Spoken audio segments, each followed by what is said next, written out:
we're here. Children, do you still remember the words that we had last time? What are those? Okay, yes, we had the tone, mood, purpose, inform, inference, entertain, persuade. Okay? So, I will I will give the definition. You tell me the word being defined. Okay? So, it is to plead with or urge to believe or do something. What is it? Correct! You got it! That means persuade. Okay. It means to provide entertainment. What is that word?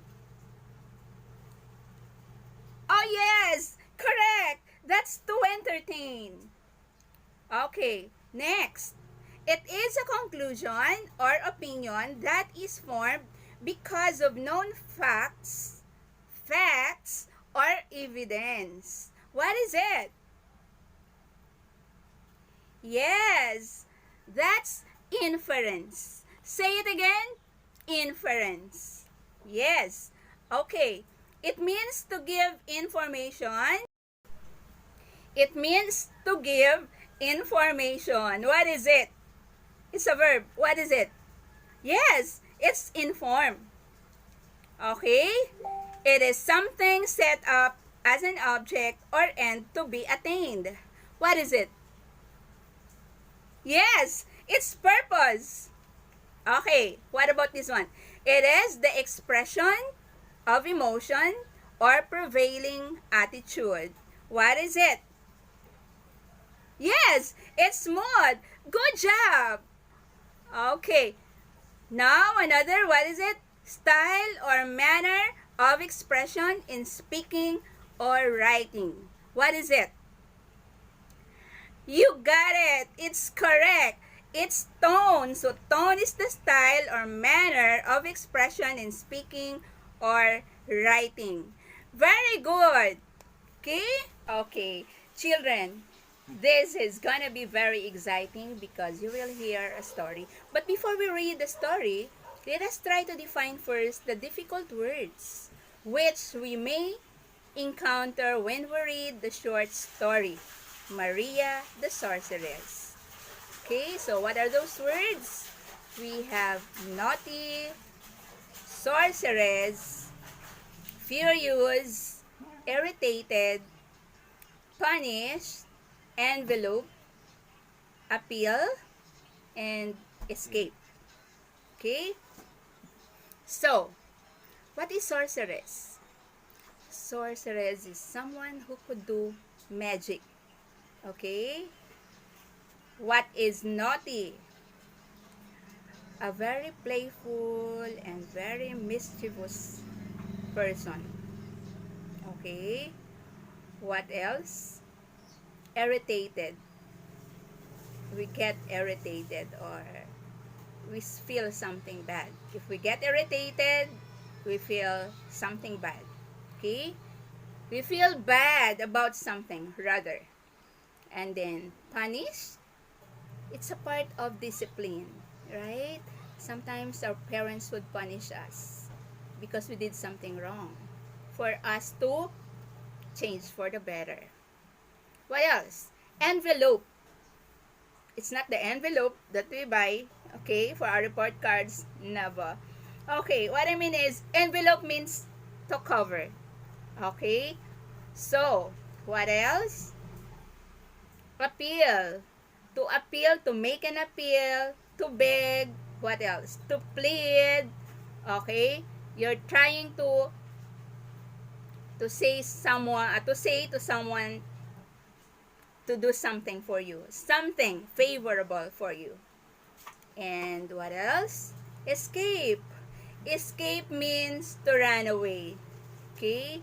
To avoid the difficult situation. To go away. To run away. That is to escape. Okay? So, I guess, you know already those words.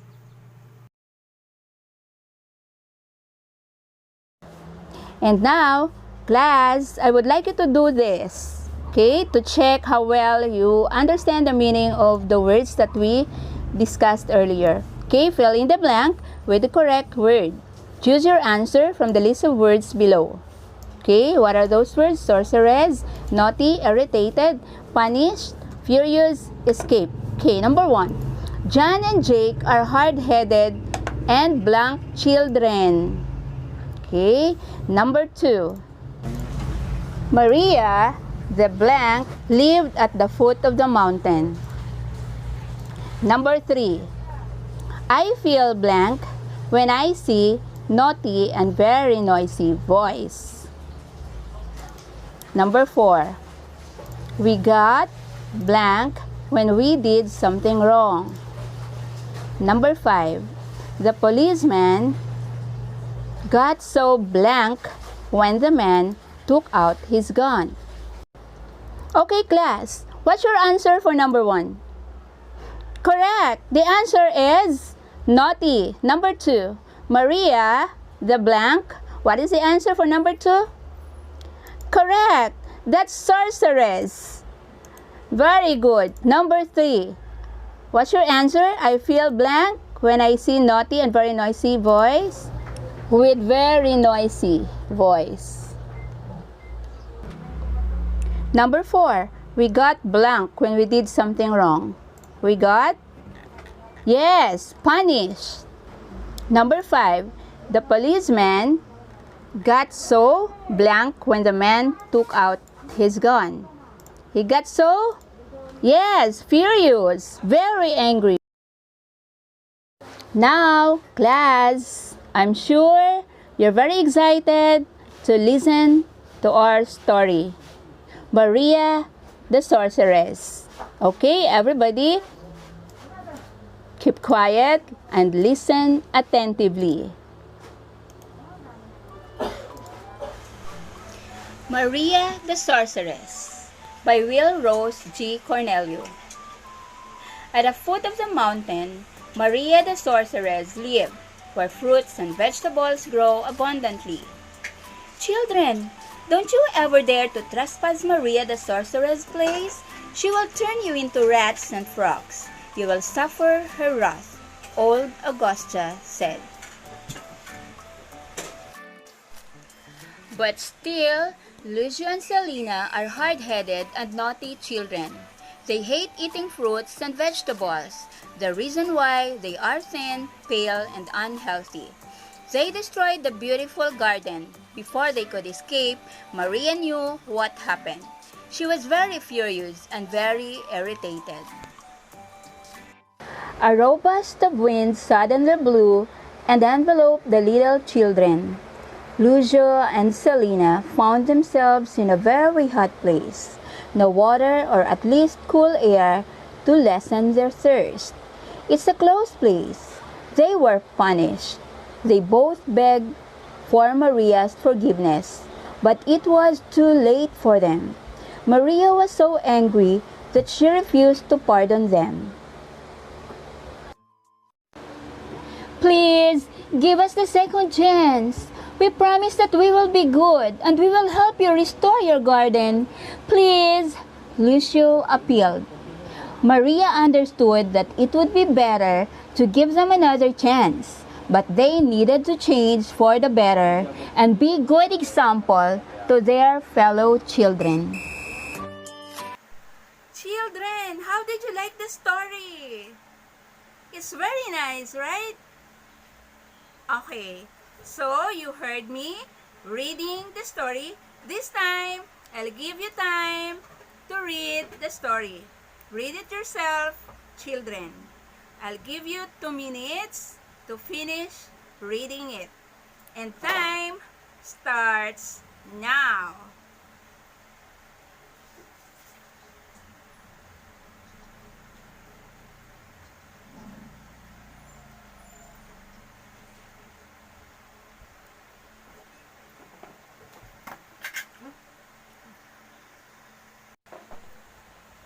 Time is up.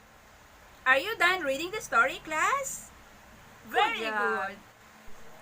Now, I guess you're ready to answer some questions. Okay?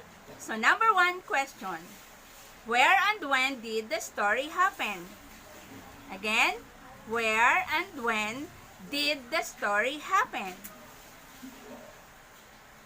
Are you ready to answer? Good job! You got it correct. Okay, the story happened at the foot of the mountain where Maria the sorcerer lived. Okay? It's in the garden.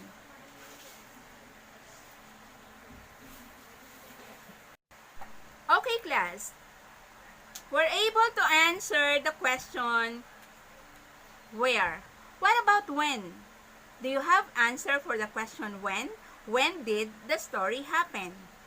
Okay. Some stories do not directly state some information, but it is implied, no? Somehow it is implied. Meaning we can guess when it was. Question number 2. Who are the participants in the story? Or shall we say characters? Who are the characters in the story? Who are the characters in the story? Okay, good job. The answer for the question number 2, who are the participants or characters in the story are Maria the sorceress. The second participant or character in the story is Lucio, right? And the third is, Selena. Okay, what about the fourth character? Can you still remember who she is? Yes, that's the old Augusta. Good job, children. Now I know that you really comprehend the story. Well, there's another question. What is the problem in the story? What's the problem in the story? Okay. The problem in the story is that, what was the first one? There are, how many? More than one, right? Not only one problem. So the first one, what was that? The old Augusta stopped Lucio and Selena from destroying the plants in the garden. That itself is a problem. What's the second one? They did not take heed of, what's this? Of the advice of the old Augusta. But still, they continued destroying the plants in the garden. Okay? So, what happened next?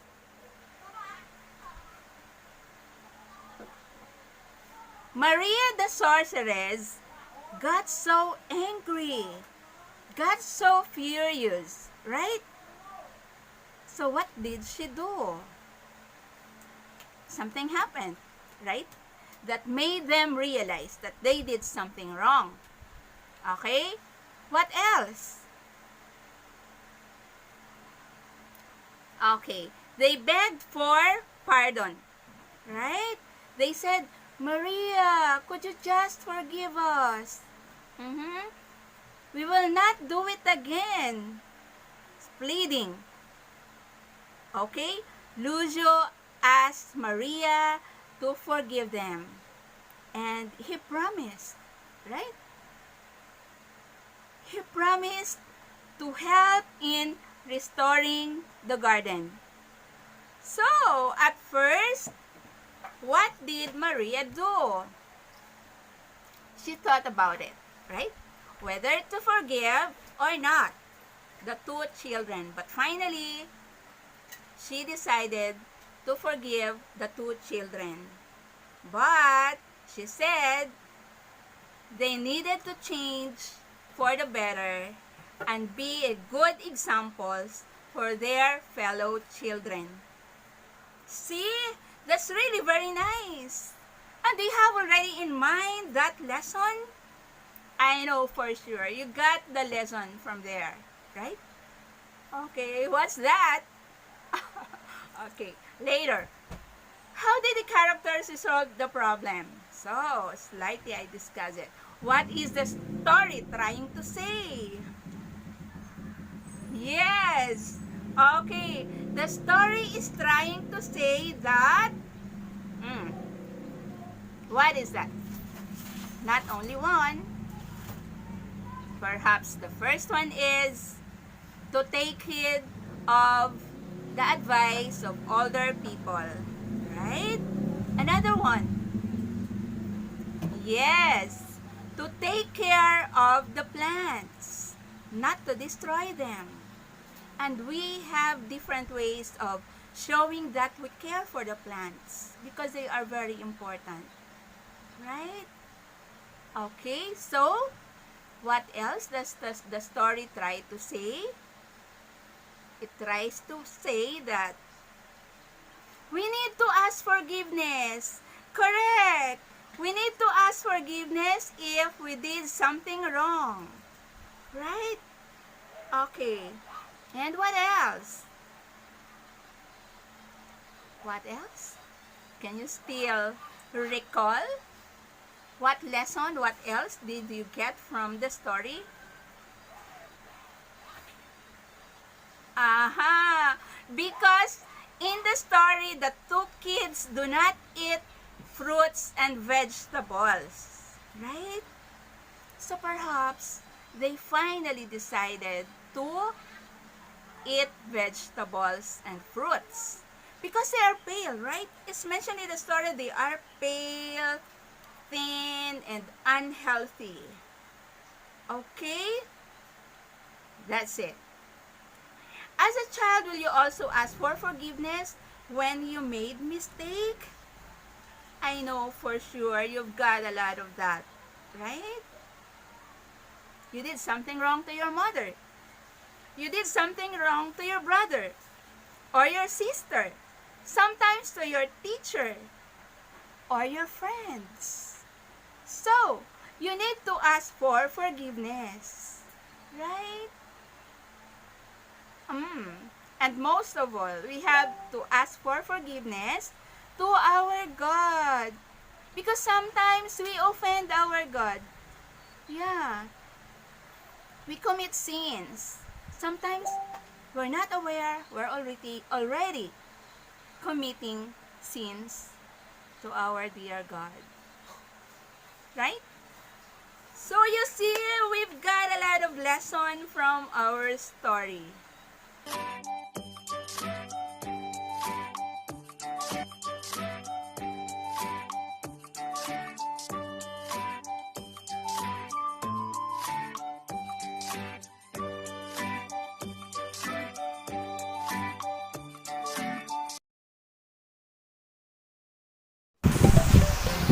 Alright, now class, let me ask you a question. Do you think we can make a story without characters? How about setting? Can we successfully write a story without a setting? What about plot, the series of events? And the theme? I can't imagine writing a story without those elements. Okay? So class, what are those 4 elements of the story? So we have the characters, the setting, the plot, and the theme. Okay, what is a setting? A setting is a place and time where and when the story happened. Okay? What about characters? Characters are the people or sometimes animals involved in the story. Okay? Characters are the participants or actors identified in the story. Okay? And what is a plot? A plot is a series of events that took place in the story. And what is the theme? The theme is the main message of the story from which we can get some moral lessons. Okay? Let's see how well you could enumerate all those. So class, let's see how well you could enumerate all those elements of the story. The first one, it starts with letter S. What is it? Yes, very good. That's the setting. What about the next element of the story? It starts with letter C. What is it? Good job! That is characters. Okay? And the third one, what is the third element of the story? It starts with letter P. What is that? Yes! Correct! That is a plot. And the fourth element, what is it? It starts with letter T. Yes, that's them. Now, what are those again? Say it again. Yes. Setting. What else? Yes. Characters. And what else? Yes. Plot. And theme. Okay. Good job, children. You now know the different elements of Okay, the class. story. Now, I would like you to answer the let's apply part. Okay, directions. Draw a happy face for a character, a house for setting, heart for theme, and triangle for plot of the story. I'll give you 2 minutes to answer the questions.